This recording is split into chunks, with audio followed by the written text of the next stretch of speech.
Hello and welcome to another dimension. I am Jeremy, and this is Andrew, and we just watched Dexter: New Blood, episode 5. Runaway was the title. Oh, you know it. You remember? I remembered it this time. Yeah, I don't remember where it was in the environment. I remember it being like a called orange, yellow. I don't Yeah. remember, but I think it was close to Clancy Brown's character. I think so. Yeah. Yeah. So this episode, it was an exciting one.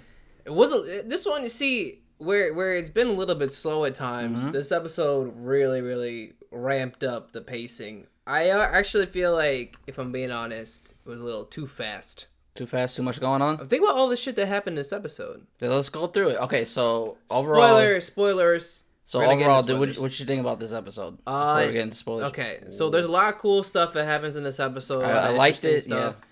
But I think pacing's a little bit off, and there was a major plot hole. We're gonna get into what it was. Just a little bit too, like, I need some kind of Too believability. convenient. Yeah, too convenient. You know, it's like they forgot to put something in there. Just a little event that would have made something make a lot more sense.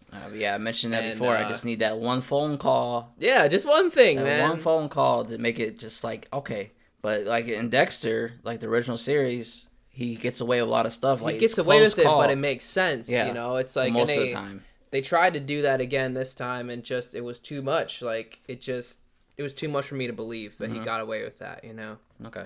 So yeah, there was like that one plot hole, and there's like another thing where like it doesn't, like the reveal and like the mystery behind something. It's like, Yeah. why did they do that? Why is it a mystery? Why was it shrouded in mystery? Yeah. But they introduced a new, old face Yeah. It was a fun. reveal. I didn't see it coming either. I thought Yeah. that was a nice. I should have seen it coming. I felt stupid that I didn't. But yeah, I like the way that they brought back an original Dexter character. So let's get Haunted. Ooh. Ooh, ghost. Haunted by former Dexter. So you want to get into spoilers? Let's what's happening in this crazy episode? All right, there's a lot that's going on. All right, so the beginning of this episode, Dexter's like, all right, I'm gonna confront Harrison. I know this motherfucker stabbed that kid, right? Yeah. So he knows it, and he confronts him. And Harrison's like, oh, you don't know what you're talking about. I didn't do shit, man. I'm gonna go to a party and get wasted. And then he does, right? And gets like bad drugs and ODs. There was so much. This was all like the first 15 minutes of the episode. A lot. I mean, It was yeah, a lot. It starts with like the guy put on the girl in the room. Oh yeah, technically, yeah. It actually starts Clancy with Clancy Brown putting another victim in his room. Yeah. So yeah, when you were talking about the mystery, like why was it a mystery for so long that like he had to be I thought it was the more guy. to it. Right? We kind of figured it was him from the beginning. Mm-hmm. So It why? was obvious. Yeah. Why were they like making like? Why is he wearing a mask? Why is he? It shouldn't have just been like he revealed. Like we know the audience is the only people that know, but not everybody else knows. That makes sense. But why hide it?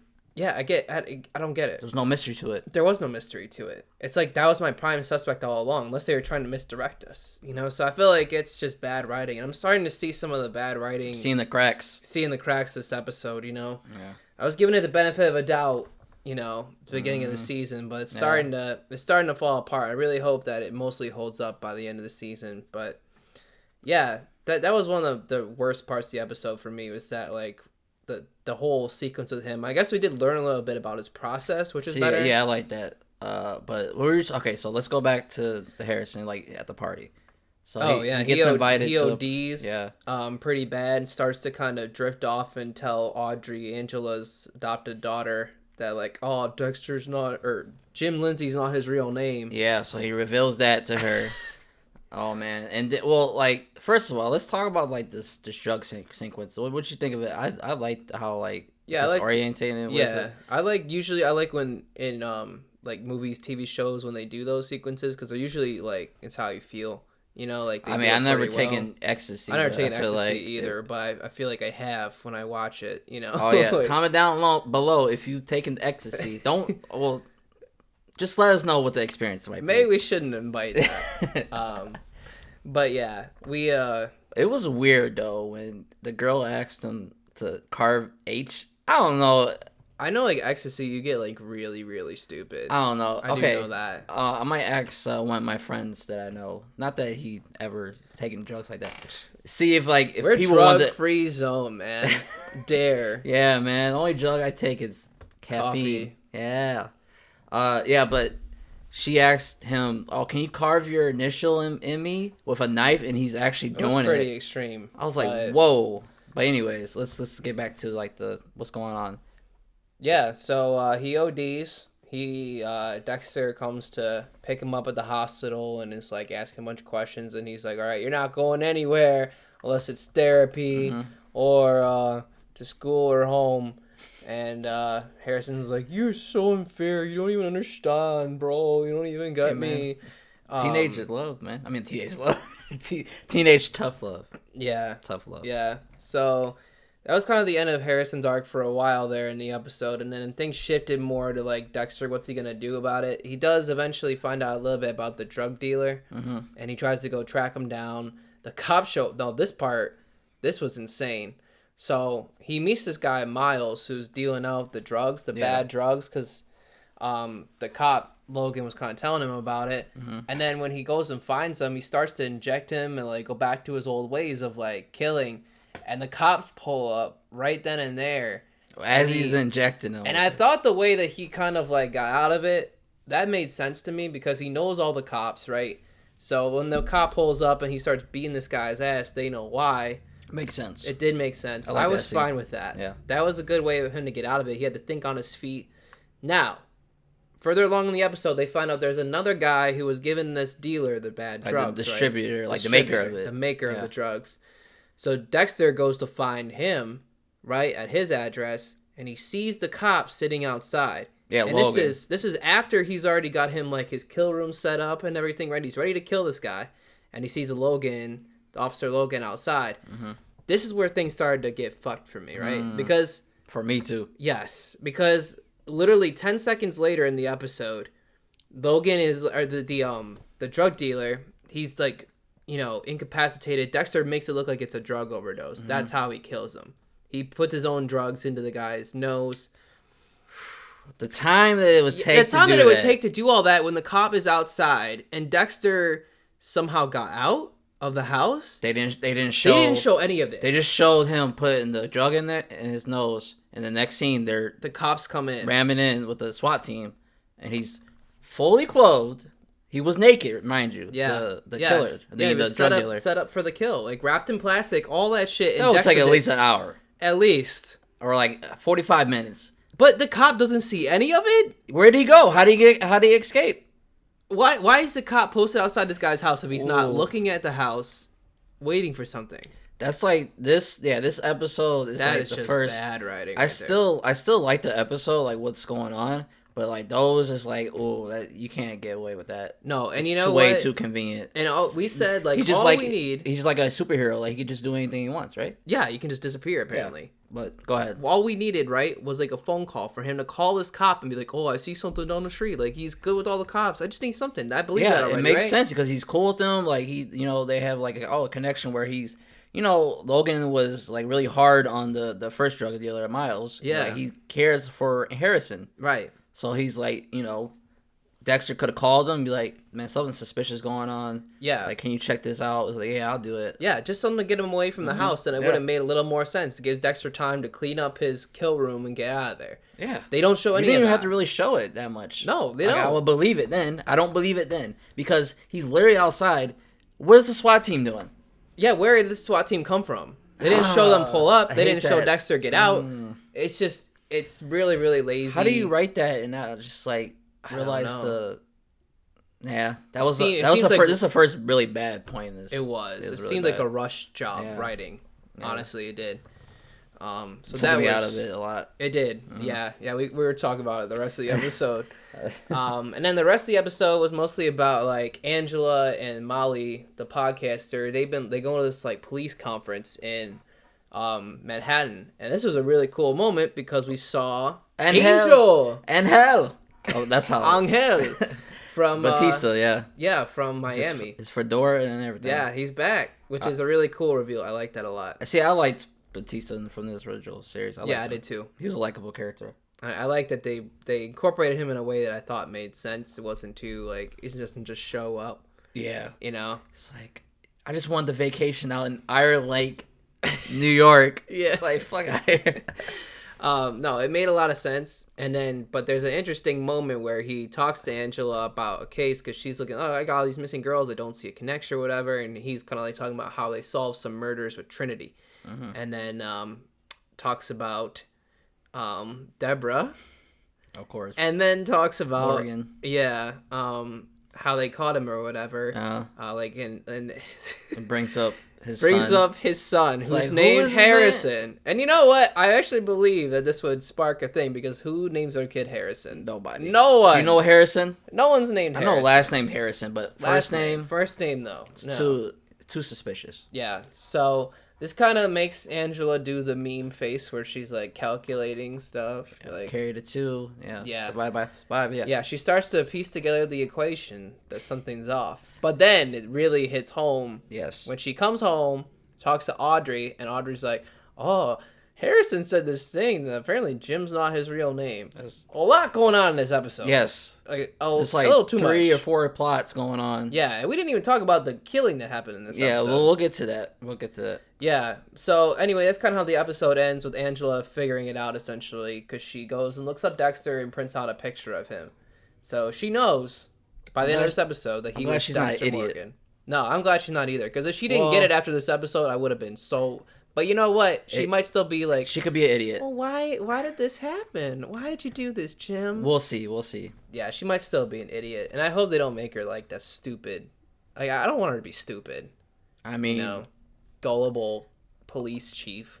Dexter is like a freaking superhuman. He could just go through walls. Apparently. And he's the Flash. He gets away with everything. Goes super fast. The writing has been pretty lazy this episode, so I hope it gets better. They're juggling just too much. And then there's still like 5 episodes left. Or no, 4, I guess. Yeah, that's why I don't get why it's moving so fast. Mm-hmm. Especially when there was like a really slow episode 3. Yeah, they could have saved some of the stuff. So like, let's get into like the other plot where Clancy Brown, obviously he's the killer, and he kidnaps. Oh, he doesn't kidnap. Okay, let's talk about how stupid this girl is. Even though she's like, never mind. Let's not talk about that. She's super hot. She's pretty hot. Yeah. So she goes into like the hotel room looking underground lair. Where is this place? That he's just like, I have a property and you can come stay on it. Yeah, like it's like miles from civilization. But also, there's like a room here. It looks like literally a place that you would murder somebody.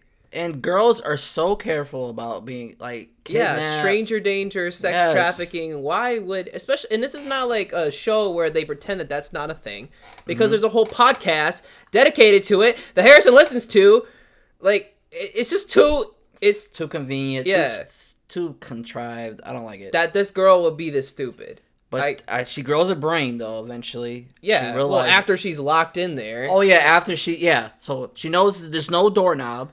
And, wait, there was no doorknob, right? There's no doorknob. There's no doorknob to get out. Yeah, as soon as I seen something like that. Sus right there. Yes. But it's just like, all right, first off, there's a camera in the corner of the room, right? And a little message that says, "You're already dead."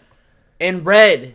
Who the fuck doesn't see that, like, when they first walk into the room? I don't get how she doesn't see that. That was so stupid. It is so stupid. That beautiful idiot. And it's the second girl, it was the same way. Just didn't look up at it. Camera?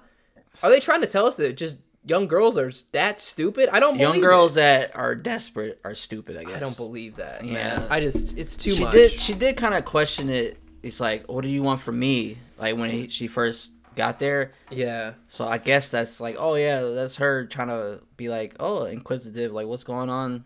But it's not enough for me. No, it's not enough. It's just too stupid.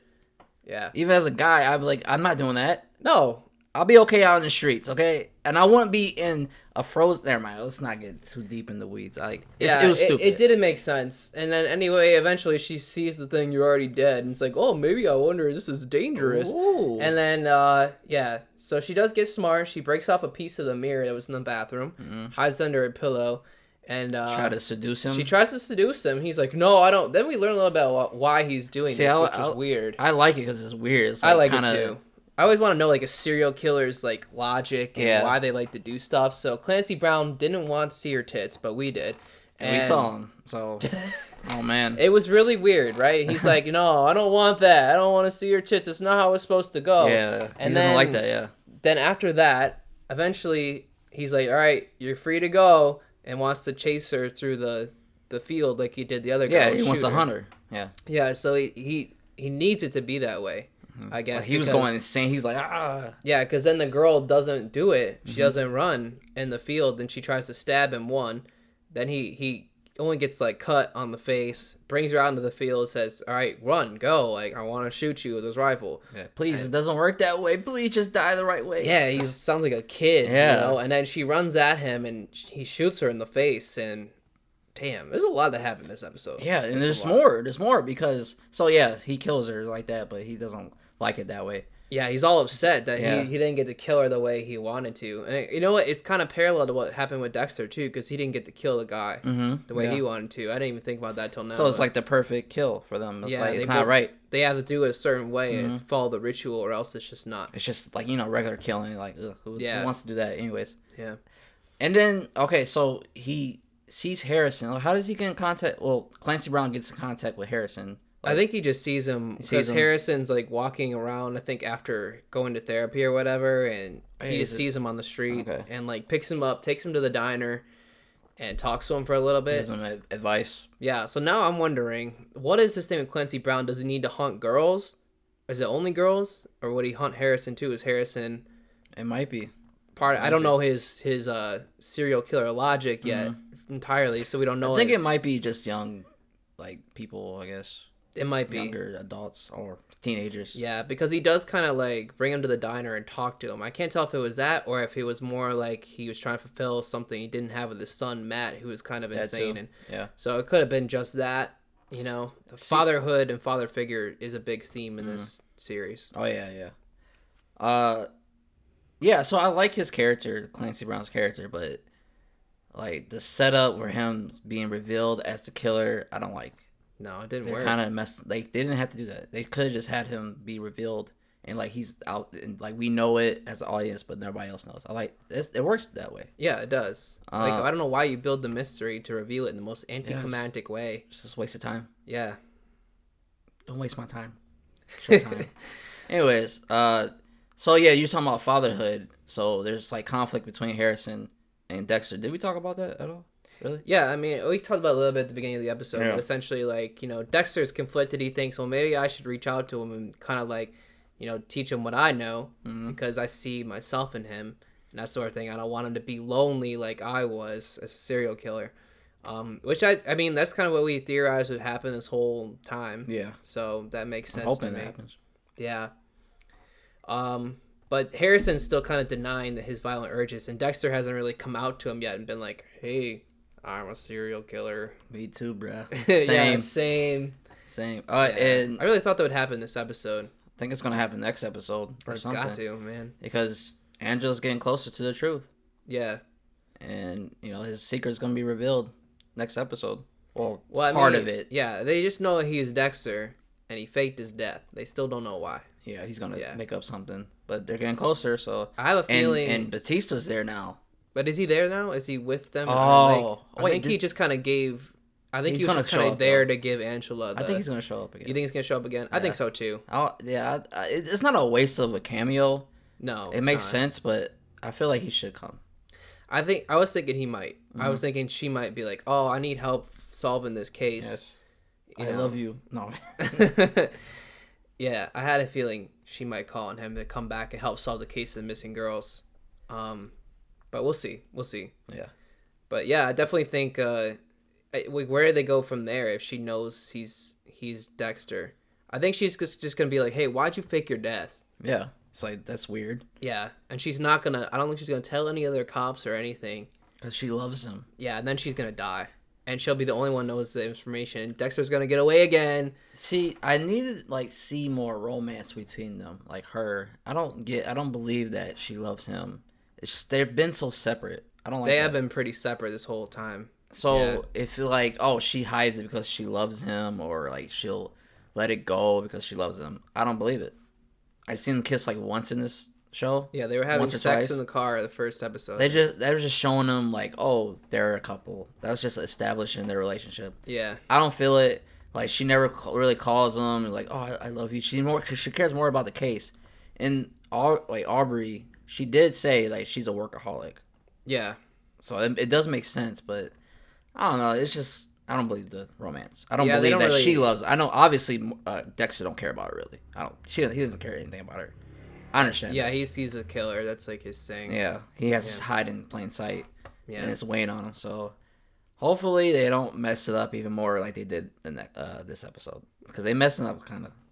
Yeah, there were a lot of stumbles, and it's like, you know, you made this whole series to kind of undo the really bad season 8, and they're starting to make a lot of mistakes in this episode alone. So just give me that phone call, like just silly stuff. Away. I mean, like we're not professional writers, and we would have thought of that. No, we're not professional. We're just professional reviewers. We know our stuff. Yeah, we see. Yep, contrivance. Now that's bad. Yeah, it is bad. That was a really bad missed opportunity there. Mm-hmm.